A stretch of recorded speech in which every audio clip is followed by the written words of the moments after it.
Hello friends, welcome to Excel Science Academy. I am Rimpi Pandey. Let's start a topic. आज का topic है UPPSC का के थ्रू जो वैकेंसी आई है जीआईसी का, उसका पेपर होना है जून में.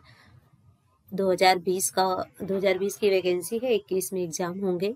देखते हैं कि 2016 में जो 2015 में वैकेंसी आई थी, 2016 में इसका एग्ज़ाम हुआ था, कैसे पेपर पैटर्न था होम साइंस का. आज हम देखते हैं, क्वेश्चन को सॉल्व करते हैं. जीआईसी का है, इंटर कॉलेज का है, यूपीजीआईसी का है. देखते हैं पेपर क्या है. यहाँ पे ये लिखा हुआ था, ये ओरिजिनल पेपर है, देख लीजिएगा. प्राध्यापक स्कूल शिक्षा परीक्षा 2015 का था. पहला क्वेश्चन क्या है?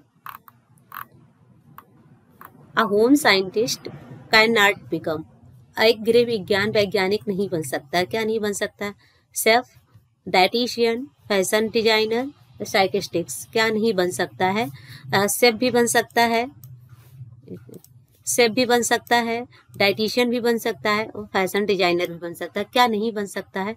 साइकिस्टिक, भौतिक शास्त्री नहीं बन सकता. क्यों नहीं बन सकता? क्योंकि इसका कोई डिपार्टमेंट है ही नहीं होम साइंस के. सिर्फ किसी न्यूट्रिशन के थ्रू बन सकता है. आहार विशेषज्ञ nutrition, food and nutrition department है, उससे बन सकता है. Fashion designer textile and clothing department से बन सकता है. लेकिन भौतिक शास्त्री ये नहीं बनता, साइकिस्टिक नहीं बन सकता है होम साइंस पढ़ के. It is not the basic area of home science. यह गृह विज्ञान का मूल क्षेत्र नहीं है. कौन सा नहीं है? बच्चों की देखभाल विकास, चाइल्ड केयर एंड डेवलपमेंट ये भी है, फूड एंड न्यूट्रिशन ये भी है, टेक्सटाइल एंड क्लोथिंग ये भी है. जो नहीं है इसमें क्या है? फिजिकल एजुकेशन, शारीरिक शिक्षा क्या है? नहीं है. होम साइंस का एरिया नहीं है. होम साइंस के 5 एरिया हैं. चाइल्ड डेवलपमेंट है, फूड एंड न्यूट्रिशन है, टेक्सटाइल एंड क्लोथिंग है, फैमिली रिसोर्स मैनेजमेंट है, एंड एक्सटेंशन एंड एजुकेशन है. नेक्स्ट मैचिंग क्वेश्चन है. क्या करना है इसमें? सीरियल किसमें जाएगा? सीरियल से क्या मिलता है? सीरियल से क्या मिलता है? कार्बोहाइड्रेट मिलता है. पल्सेस से क्या मिलता है? प्रोटीन मिलता है. वेजिटेबल से क्या मिलता है? विटामिन एंड मिनरल्स मिलते हैं. ऑयल से क्या मिलता है? कैलोरीज मिलती है. तो क्या ऑप्शन है? ए का बी. ए का सेकेंड, बी का क्या है? पल्सेस का क्या है? प्रोटीन. ये ऑप्शन जा रहा है. सी का 1, एल का 3. तो कौन सा ऑप्शन सही है इसमें? सेकेंड नंबर आंसर सही है. नेक्स्ट क्वेश्चन है, intake of dot dot prevents constipation. Dot dot खाने से कब्ज नहीं होता है. कौन सा food? Junk food, fried food, roughage या रिफाइंड सीरियल. किसकी जब हम क्या चीज लेते हैं तो रफ एज लेते हैं, क्या रेसे वाले भोजन या पदार्थ लेते हैं, तो उससे क्या होता है? कब्ज नहीं बनता है. क्यों कब्ज नहीं बनता है? क्योंकि हम जो रेसे वाले पदार्थ लेते हैं भोजन में, जब भी रेशा इन्वॉल्व करते हैं तो हमारे लार्ज इंटेस्टाइन का जो मूवमेंट होता है, जो फूड का जो मूवमेंट होता है, बहुत अच्छे से निकल जाता है. तो इस वजह से जो रफेज होता है हमारे बॉडी के लिए बहुत ही ज़्यादा इसेंशियल है. Next, process of tissue breakdown is called. ऊतक के टूटने की क्रिया कहलाती है. क्या कहलाती है? अपचय, उपचय, संश्लेषण, पुनरुत्पादन, कैटाबॉलिज्म, एनाबॉलिज्म, सिंथेसिस या रिजेनरेशन. क्या कहलाता है? Process of tissue breakdown. मतलब प्रोटीन का ये रोल है यहाँ पे. तो क्या होता है? रीजेनरेशन, पुनरुत्पादन. जब टिश्यू टूटते हैं, फिर से जैसे टिश्यू टूटते हैं फिर से नया पुनरुत्पादन होता है उनका, तो क्या बोलते हैं उसको? रीजेनरेशन बोलते हैं उस प्रोसेस को. सीरियल्स आर नेक्स्ट क्वेश्चन है, cereals are deficient in amino acid. अनाज जिस अमीनो अम्ल में अपूर्ण होते हैं वह है मिथायोनिन, लाइसिन, वैलिन या ट्रायोसिन. कौन सा है? लाइसिन है. सीरियल किसमें कम होता है, अपूर्ण होता है या डिफिशिएंट होता है? लाइसिन में. इसको याद कैसे? अच्छा, कंफ्यूजन दो में होती है कि लाइसिन है, मिथायोनिन में, दो ही में कंफ्यूजन होता है एग्जाम टाइम पे. तो ऐसे याद करना. सीरियल क्या? डिफिशिएंट ही याद करना, रिच मत याद करना. सीरियल किसमें डिफिशिएंट होता है? सीएल में. सीएल ऐसे याद कर लेना कि सीएल क्या होता है? राइस में या सीरियल में लाइसिन कमी होती है. राइस सीरियल में तुम्हारा राइस व्हीट सब आ गया, तो लाइसिन की कमी होती है. और मिथायोनिन किस में कमी होती है? ये होती है पल्सेस में. तो इसको ऐसे याद कर लेना, पीएम. पल्सेस क्या होता है? किसमें कमी होती है? पीएम याद कर लेना, पल्सेस मिथायोनिन. नेक्स्ट क्वेश्चन है, और ये जो सीरियल होता है मिथायोनिन में रिच होता है, मतलब उसका जस्ट अपोजिट। और लाइसिन क्या होता है, सीरियल में होता है, सॉरी लाइसिन किस में होता है, पल्सेस में होता है। नेक्स्ट क्वेश्चन है, milling, polishing and refining of cereals mainly destroy vitamin. अनाज की पिसाई से, चमकने से और परिष्करण करने से मुख्यतः जो विटामिन नष्ट होता है वह है कौन सा है, vitamin A, vitamin B, vitamin C या विटामिन डी।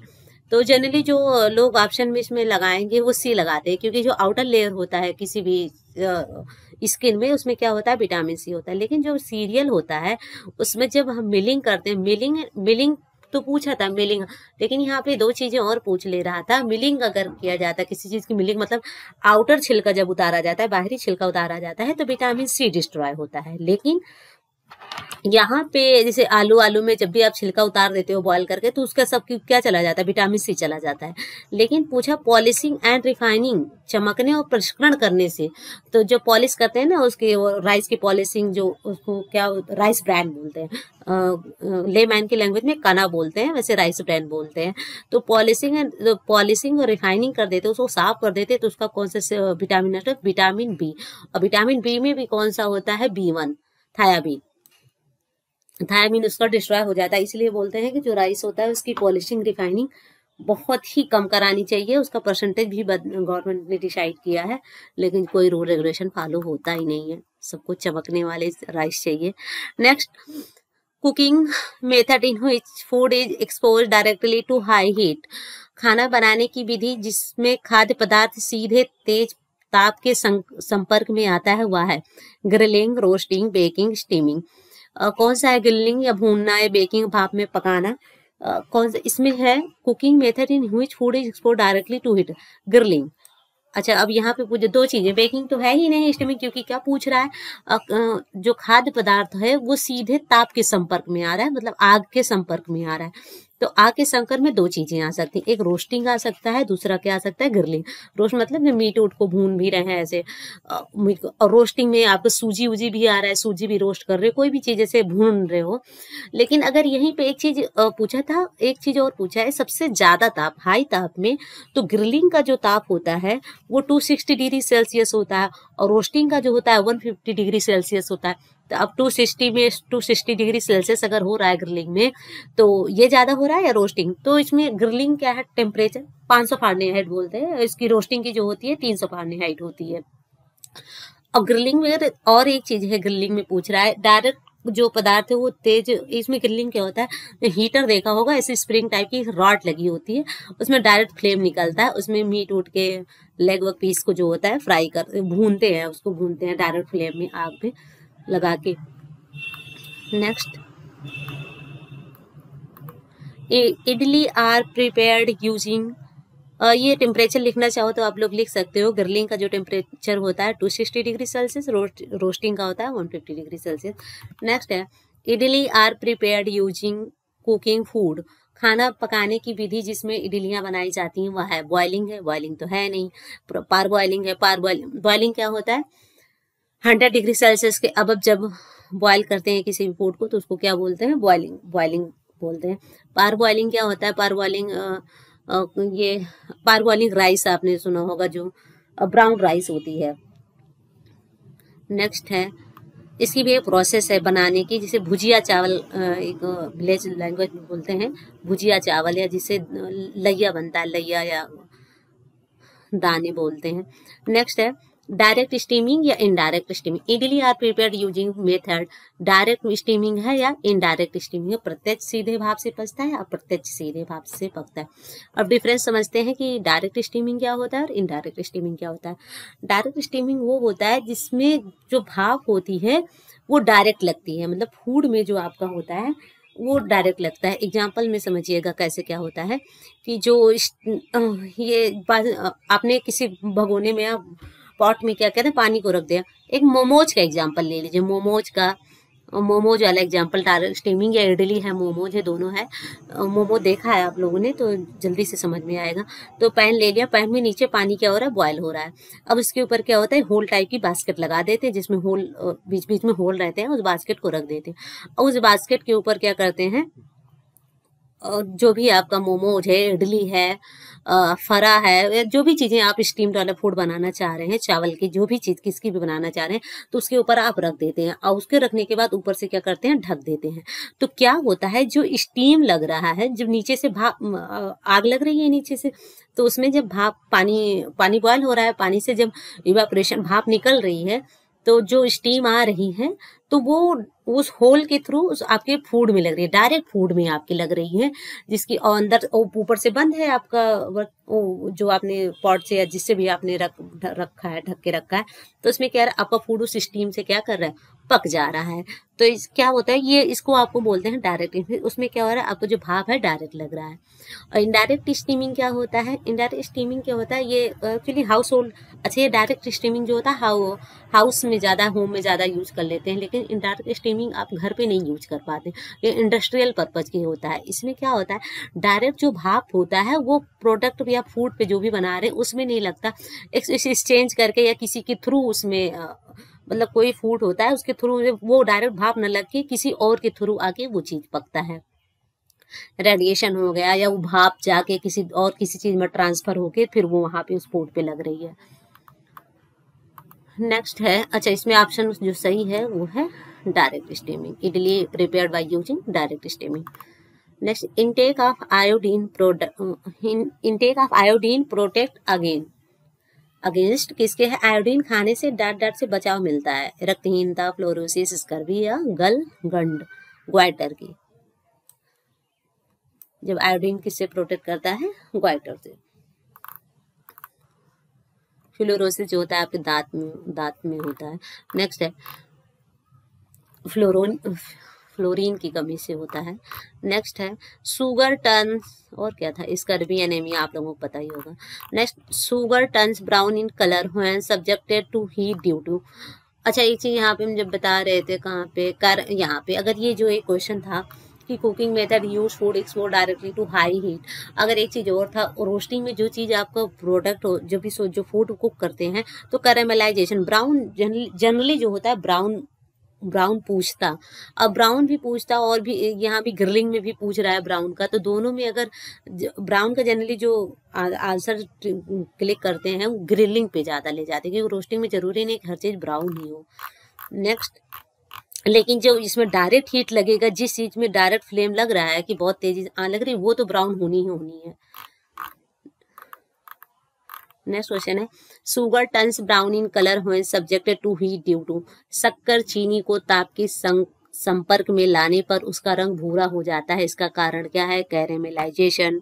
क्या बोलते हैं इसको, कैरेमलाइजेशन। जब शक्कर और शक्कर मतलब चीनी जो होता है, क्या होता है, ब्राउन, मतलब जब आग लगती है तो क्या होता है, कैरेमलाइजेशन में जम सी जाती है इसे, और कैसे बताऊं कैरेमलाइजेशन एग्जाम्पल में, ऐसे कंकर टाइप की समझ लो, बहुत खुरदुरी टाइप की बन जाती है, जो उसका टेक्सचर होता है तो ब्राउन हो जाती है। और टेक्सचराइजेशन क्या होता है, जेलेटिनाइजेशन एंड काबुलेशन, 3 ऑप्शन है। जेलेटिनाइजेशन जो होता है वो वेट प्रोसेस है, और टेक्सचराइजेशन क्या है, आपकी ड्राई प्रोसेस है। जेलेटिनाइजेशन में क्या होता है, ये इसका एक एग्जांपल जेलेटिनाइजेशन का, चावल को पकाना, जब राइस को पकाते हैं वाटर डाल के, इसको जेलेटिनाइजेशन का एक प्रोसेस है, बहुत स्टेप, जेलेशन होता है, सिनेरेसिस होता है, काफी स्टेप है, रेट्रोग्रेडिएशन होता है, तो एक स्टेप है, इसको जब कभी न्यूट्रिशन में डिटेल में कवर कर देंगे। टेस्टिनाइजेशन जैसे आपका ब्रेड, रोटी बनाना, वो आपका सूखा, मतलब जो ड्राई हीट जिस। नेक्स्ट है कागुलेशन, कागुलेशन क्या होता है, जम जाना, एग है। नेक्स्ट है high biological value protein is present in, उच्च जैविक मूल्य का प्रोटीन उपस्थित होता है किसमें, दालों और फलियों में, अंडे और मीट में, अनाज और मिल्क में, सब्जियों और फलों में। किसमें होता है, एग में, एग एंड मीट में। अच्छा यहाँ पे अगर हाई बायोलॉजिकल वैल्यू पूछा था, तो अगर इसमें मिल्क भी होता तो वो भी ऑप्शन सही होता, egg and milk, high biological protein उसमें, उस एग में और जो आपका मिल्क होता है उसमें बहुत ही ज़्यादा हाई बायोलॉजिकल वैल्यू प्रोटीन होता है, तो इसमें एग मुझे दिख गया। अब एक के साथ कुछ भी होगा हम लगाएंगे, क्योंकि यहाँ पे हमको मिल्क नहीं मिल रहा है, सीरियल मिलेट में नहीं होता है, वेजिटेबल्स एंड फ्रूट्स में भी नहीं होता, पल्सेस एंड लेग्यूम में भी नहीं होता है। Next, time is valuable resources, समय एक बहुमूल्य साधन है। कैसा है? इनहेरेंट है, इनहेरेंट तो होता ही नहीं, एक्वायर्ड भी नहीं है, ह्यूमन है, ह्यूमन भी नहीं है, क्या है? Non human. समय क्या है? नॉन ह्यूमन रिसोर्सेस है, गैर मानवीय संसाधन। Resources are limited, unlimited, always use singly या इजिली अवेलेबल। सीमित, असीमित, सदैव के लिए काम में आने वाला, आसानी से उपलब्ध। संसाधन क्या है? साधन या संसाधन क्या है? साधन जो भी है, रिसोर्सेज आर लिमिटेड। हमारे कोई भी जो रिसोर्स है, ह्यूमन रिसोर्स है, नॉन ह्यूमन, कितने भी जो भी रिसोर्स है वो क्या है? लिमिटेड है। एक समय के लिए, जैसे एनर्जी भी होती है तो क्या होता है, एक समय के लिए आपको थकान से लग जाती है, सीमित होती है। और जो आपके नॉन ह्यूमन रिसोर्स है, वाटर है, कुछ भी जैसे रिसोर्स है, वो भी क्या है? लिमिटेड है। कोई भी चीज अनलिमिटेड नहीं, मतलब जो साधन है, संसाधन है, वो अनलिमिटेड नहीं है। Real income is also called as income. वास्तविक आय को कौन सी आय कहते हैं?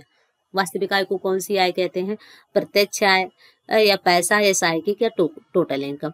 रियल इनकम को क्या बोलते हैं? डायरेक्ट आय, डायरेक्ट इनकम, प्रत्यक्ष।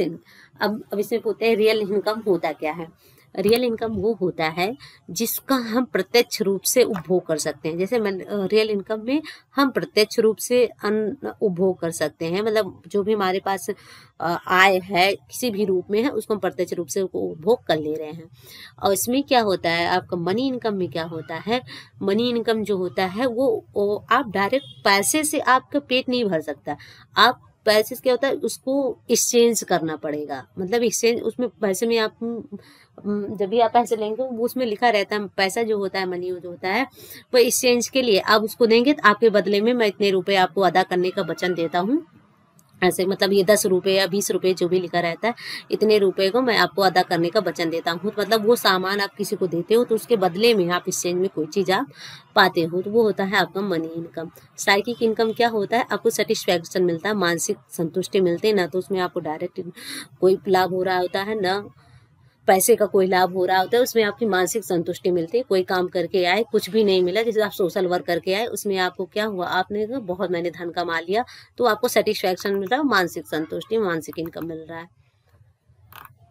नेक्स्ट है that grow out of human interest and desire। मनुष्य की इच्छा और रुचि से उत्पन्न होते हैं। मनुष्य की इच्छा और रुचि से क्या उत्पन्न होते हैं? गोल, स्टैंडर्ड, वैल्यू एंड एटीट्यूड। क्या उत्पन्न होता है? वैल्यू। वैल्यूज क्या होता है? वैल्यू जो होता है ह्यूमन के इंटरेस्ट, डिजायर, कहते हैं ना सबकी वैल्यू अलग अलग होती है। हमारी डिजायर कुछ अलग है, आपकी डिजायर कुछ अलग है, आपके इंटरेस्ट कुछ अलग है, या आपके कार्य करने की स्किल कोई अलग है, हमारी अलग है। तो ये सब क्या है? वैल्यू है। वैल्यू, गोल, स्टैंडर्ड, मोटिवेशनल फैक्टर है ये, तो डिटेल में कभी डिस्कस करेंगे। Next, scale use for comparison is. तुलना करने के लिए उपयोग में आने वाला माप है। क्या है? मूल्य है, स्तर है, लक्ष्य है, दृष्टिकोण है। क्या होता है? ये स्केल को तो पैरामीटर, सॉरी स्टैंडर्ड को ही तो पैरामीटर बोला जाता है कि जब क्या कहते हैं किसी स्टैंडर्ड से कंपेयर किया जाता है ना, कि उनका स्तर हाई लेवल का या लो लेवल का है या मिडिल लेवल का है, तो जब हम स्टैंडर्ड की बात करते हैं, स्तर की बात करते हैं, तो उसमें क्या करते हैं? कंपैरिजन करते हैं, तुलना करते हैं। वैल्यू में कोई तुलना नहीं होती, किसी के गोल में नहीं कहते कि आपने ये गोल बनाया, मेरा ये गोल, इसके गोल का कंपैरिजन नहीं होता। एटीट्यूड का तो कोई मतलब ही नहीं है। वैल्यू से भी कोई आपका कंपैरिजन नहीं होता है। जो कंपैरिजन होता है किससे होता है? स्तर से होता है। नेक्स्ट है अ गुड बजट इज। लचीला, कठोर, आदर्शवादी, अवास्तविक।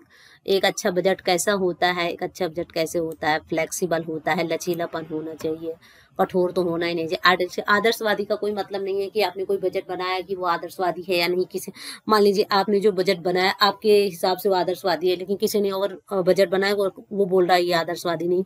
लेकिन जो एक टर्म इसमें ऐसा वास्तविक का कोई मतलब ही नहीं है। अच्छा बजट कैसा हो? लचीलापन है। मान लीजिए कोई बीच में कोई बीमार पड़ गया या कोई सेविंग आपकी जो थी वहां पे लग गई, तो मतलब अपने बजट को ऐसा बनाया था, या कोई एक्स्ट्रा एक्सपेंसेस आ गए आपके बजट में, तो क्या हो जाए? बैलेंस हो जाए, फ्लेक्सिबल हो, लचीलापन हो, कि इधर उधर क्या किया बैलेंस किया जा सके। ये नहीं किसी एक की वजह से सारा आपका जो बजट था 1 ईयर का या 1 मंथ का जो भी आपने बनाया था वो सारा बिगड़ जाए। Next, which of the following comes under the category of compulsory saving.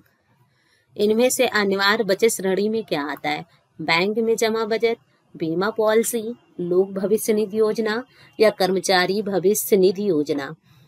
Deposit in bank, insurance policy, public provident fund scheme या एम्प्लॉयज प्रोविडेंट फंड स्कीम। या फिर क्या होता है इसमें कंपलसरी सेविंग पूछ रहा है, किसके अंडर में आएगा कंपलसरी सेविंग आवश्यक है, वो आता है एम्प्लॉय प्रोविडेंट फंड स्कीम, कर्मचारी भविष्य निधि योजना। क्यों कंपलसरी की बात कर रहा है, और ये जो होता है आपका ये आपको कोई फोर्स नहीं कर सकता, ये आपको वॉलंटरी है कि और स्वैच्छिक होता है। बैंक में जमा आप जमा भी कर सकते हैं, नहीं भी जमा, ये नहीं कहे कोई आप नहीं आपको जमा ही करना है, ये कंपलसरी में नहीं आता है। बीमा पॉलिसी भी आपको कोई जबरदस्ती, आपका इच्छा है आप करा सकते हैं, आपकी इच्छा है ना करें, स्वैच्छिक होता है। लोक भविष्य निधि आपके पास है, आप पब्लिक प्रोविडेंट फंड स्कीम में लगा रहे हैं या नहीं लगा।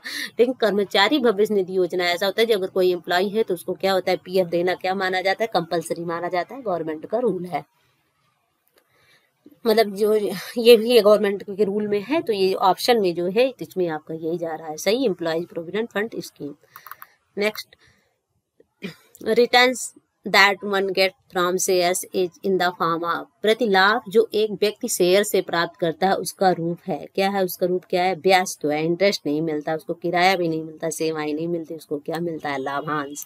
मतलब जब शेयर मार्केट में जो पैसा लगाता है और जब मार्केट प्राइस से जब उसका ये डिटेल में जब मार्केटिंग का पढ़ें तो उसमें समझ में आता है, तो जब आपको मिलता है वो क्या मिलता है, लाभांश मिलता है। रिटर्न में आपको क्या लाभ हुआ है नुकसान होता है, दोनों चीजें हैं, आपको लाभांश मिलता है।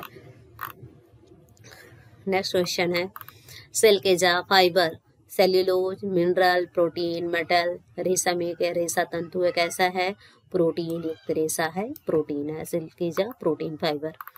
Next, fibre is the good conductor of heat, heat का गुड कंडक्टर कौन है, कॉटन। कहाँ है कॉटन, इसमें ये रहा कपास, कपास जो है तंतु ताप का क्या है, अच्छा सुचालक है।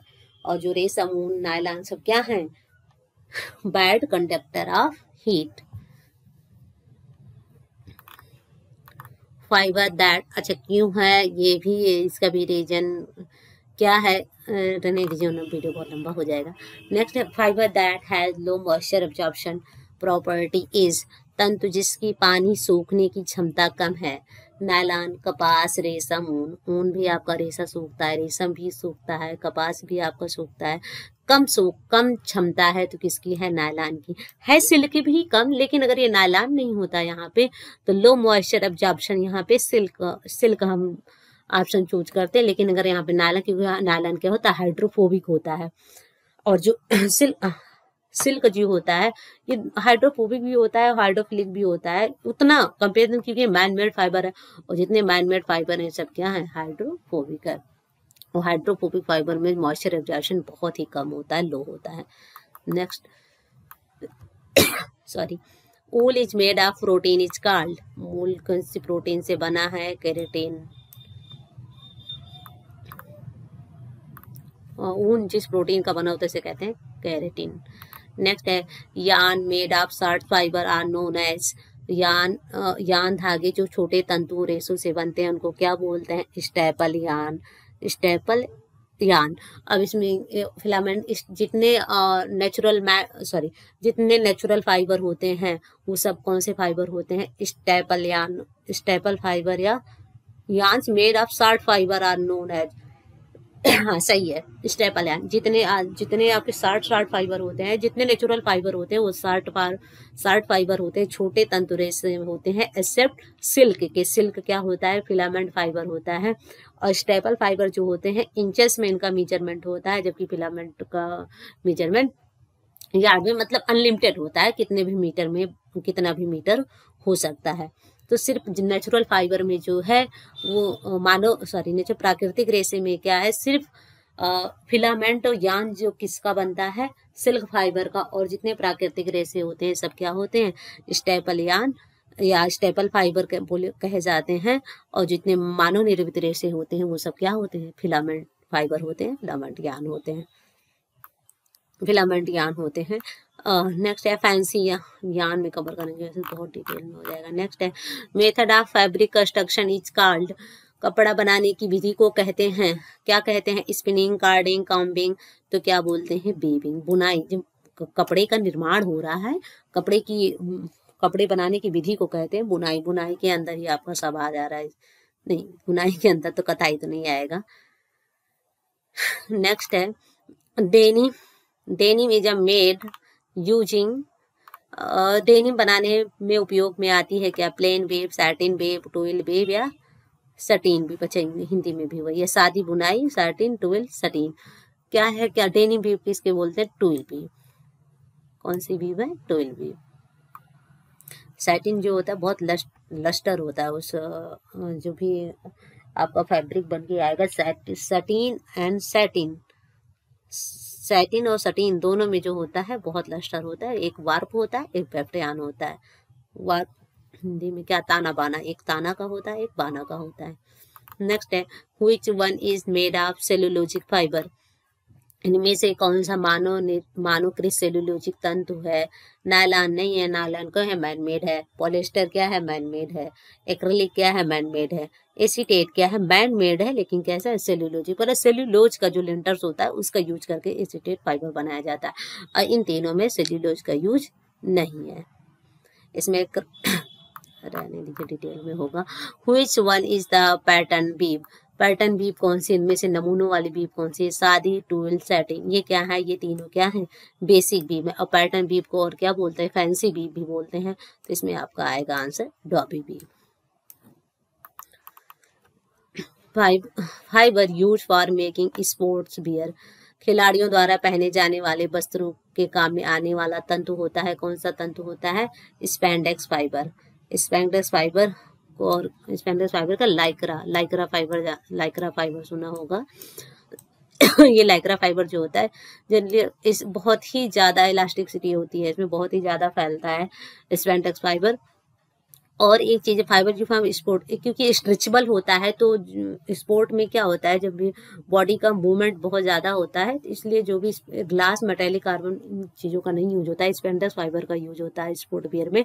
और स्पैंडेक्स फाइबर आप नॉर्मल बता दीजिए, आपके होजरी वाले जितने भी वस्त्र होते हैं या फैब्रिक होता है उसमें यूज होता है। और ये जो लैगिंग है या जैगिंग है, इसमें स्पैंडेक्स फाइबर, जीन्स में स्पैंडेक्स फाइबर का यूज होता है।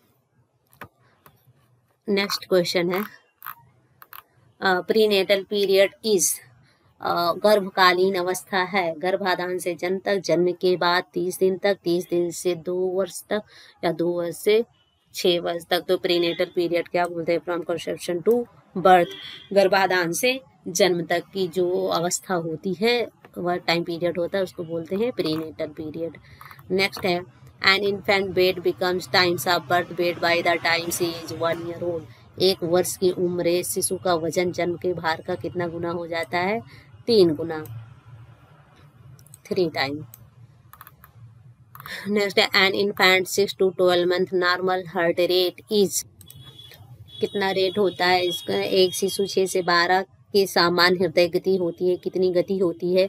7 to 100 पर मिनट, 100 to 160 पर मिनट, 80 to 140 पर मिनट, या 50 to 80 पर मिनट। जो इन्फेंट अवस्था में बच्चा होता है 6 से 12 महीने का होता है, तो उसकी हृदय गति कितनी होती है? होती है 100 से 160 पर मिनट, 100 to 160 पर मिनट। नेक्स्ट है increase in body dimension means, शारीरिक परिणामों में बढ़ोतरी का मतलब है। Increase in body dimension means, अच्छा यहाँ पे अगर ज़्यादा लग जाएगा कि डेवलपमेंट से ही बात आएगी, तो जनरली ऑप्शन में दोनों लोग जो बोथ हैं ए एंड सेकंड, बट यहाँ पे पूछ रहा है increase in the body dimension की बात कर रहा है। शारीरिक परिणामों की बढ़ोतरी का मतलब है ग्रोथ। अगर जब शारीरिक और मानसिक या स्पिरिचुअल, कॉग्निटिव, इमोशन सारे डेवलपमेंट होते तो तब तो आपका डेवलपमेंट में आता है। बट अगर शरीर की बात आ रही है तो किस में जाता है? अगर शारीरिक विकास हो रहा है तो किस में, तो क्या होता है? ग्रोथ होता है। लेकिन जब आपका ओवरऑल डेवलपमेंट होता है, शारीरिक भी और जितने भी आपके स्पिरिचुअल, कॉग्निटिव, जितने भी सारे हैं आपके, तो वो सब के डेवलपमेंट, तब यहाँ पे थर्ड ऑप्शन सही होता। Next, the child who use both the hand is called, वह बालक जो दोनों हाथों का प्रयोग करे कहलाता है, क्या कहलाता है? Right handed, left handed, ambidextrous and extrovert. क्या कहलाता है इसमें? उभय हस्त कहलाता है। क्या कहलाता है? Child who use both the hands is called एम्बीडेक्ट्रस।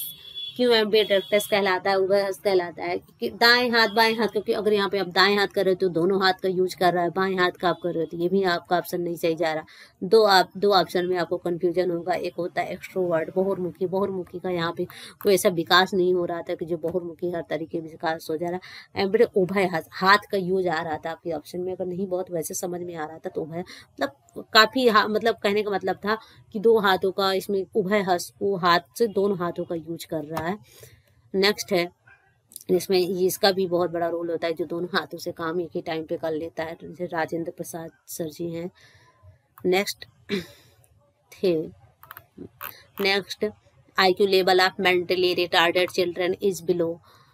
मंद बुद्धि बालकों की बुद्धि लब्धि IQ से कम होती है। कितनी कम? 120, 100, 80, 70 कितनी होती है? जो मेंटली रिटार्डेड चिल्ड्रन होते हैं उनकी तो होती है 72, 79। तो 80 आ जा रहा है यहाँ पे, तो इसमें आपका ऑप्शन क्या सही है? 70 होती है। मंद बुद्धि बालकों की बुद्धि लब्धि कितनी होती है? 70 होती है। Next, an infant start crawling on knees at the age of. एक शिशु घुटने के बल चलना जिस आयु में प्रारंभ करता है वह है 3 to 5 month, 7 to 9 month, 10 to 12 month after 1 year। शिशु घुटने के बल चलना जिस आयु में प्रारंभ करता है वो कौन सा मंथ होता है? वो होता है वैसे तो होता है 6 to 10 मंथ। इसमें है क्या 6 to 10? नहीं, दो ऑप्शन दो मतलब जो बुक्स में पढ़ो तो दो रहते हैं। एक 6 to 10 होता है और एक 8 to 10 होता है। तो 6 to 10 एंड 8 to 10 के बीच में कौन सा आ रहा है? ये आ रहा है 7 to 9 मंथ। 10 to 12 2 मंथ ज़्यादा हो जा रहा है। तो जो बच्चा क्रॉलिंग ऑन नीज पे स्टार्ट कर देता है 7 to 9 मंथ में स्टार्ट कर देता है घुटने के बल चलना। नेक्स्ट क्वेश्चन क्या है? ICDS scheme was initiated in the year. ICDS परियोजना जिस वर्ष में प्रारंभ की गई? 1975, 1975। Anti haemorrhage vitamin is. रक्तस्राव को रोकने के लिए कौन से विटामिन की जरूरत होती है? कौन से विटामिन की जरूरत होती है? Vitamin K. लास्ट क्वेश्चन है, anaemia due to deficiency of folic acid is known as. कौन सी किसकी कमी से होता है? माइक्रोसिस्टिक एनीमिया, पर्नीशियस एनीमिया, या मेगालोब्लास्टिक एनीमिया, या माइक्रोसिस्टिक हाइपोक्रोमिक एनीमिया। किसकी कमी से जो फोलिक एसिड की कमी से कौन सी एनीमिया होती है? वो होती है मेगालोब्लास्टिक एनीमिया। इस अगर दोनों मेगालोब्लास्टिक एनीमिया जो होता है मेनली जो होता है फोलिक एसिड की कमी से होता है, लेकिन अगर विटामिन B12 भी कम होता है उसकी वजह से भी होता है। मतलब दोनों की वजह से होता है, लेकिन जो अगर ऑप्शन में क्वेश्चन में आता है तो मेगालोब्लास्टिक जो होता है फोलिक एसिड की कमी से होता है। और पर्नीशियस एनीमिया जो होता है, पर्नीशियस एनीमिया किसकी वजह से होता है? विटामिन B12 की कमी से होता है। माइक्रोसिस्टिक एनीमिया किसकी वजह से होता है? आयरन डिफिशियंसी, आयरन की कमी से होता है। और माइक्रोसिस्टिक हाइपोक्रोमिक एनीमिया किसकी कमी से होता है? वो होता है आयरन की कमी से भी। ये माइक्रोसिस्टिक हाइपोक्रोमिक एनीमिया एंड माइक्रोसिस्टिक एनीमिया बहुत जो होता है किसकी? आयरन डिफिशियंसी की कमी से होता है। मेगालोब्लास्टिक जो होता है folic acid and pernicious anaemia क्या है? Vitamin B12। क्योंकि बहुत ज़्यादा इंपॉर्टेंट इसलिए मैं रिपीट कर रही हूँ। क्वेश्चन बहुत ज़्यादा रिपीट होता है। TGT PGT हो या GIC के एग्जाम हो, कोई भी एग्जाम कॉम्पिटिशन को होता है, ये क्वेश्चन काफ़ी टाइम्स में रिपीट हुए हैं। तो बस आज के लिए इतना ही। 150 क्वेश्चन है, नेक्स्ट वीडियो में और सॉल्व करेंगे क्वेश्चन को। बस आज के लिए इतना ही।